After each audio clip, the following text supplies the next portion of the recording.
ராமநாதபுரம் மாவட்ட ஆட்சியர் அலுவலக கூற்றங்கில் ஆட்சியர் சிம்ரன்ஜீத் சிங் காலோன் தலைமையில் விவசாயிகள் குறைதீர்க்கும் கூட்டம் நடைபெற்றது.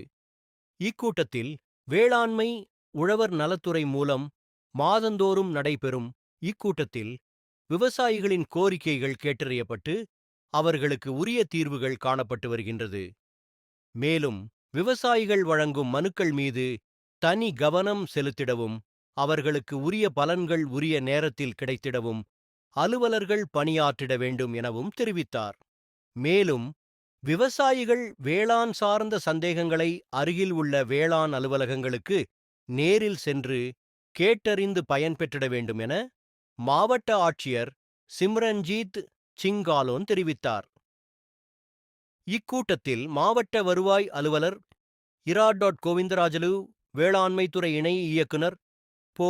பாஸ்கரமணியன், கூட்டுறவு சங்க மண்டல இணைப்பதிவாளர் ஜூனு, மத்திய கூட்டுறவு வங்கி இணைப்பதிவாளர் ராஜலட்சுமி, கலெக்டரின் நேர்முக உதவியாளர் வாசுகி மற்றும் அரசு அலுவலர்கள் உட்பட விவசாய சங்க பிரதிநிதிகள் பலர் கலந்து கொண்டனர். நம் நாடு டிவி செய்திகளுக்காக தலைமை செய்தியாளர் ராமநாதபுரம் ராமு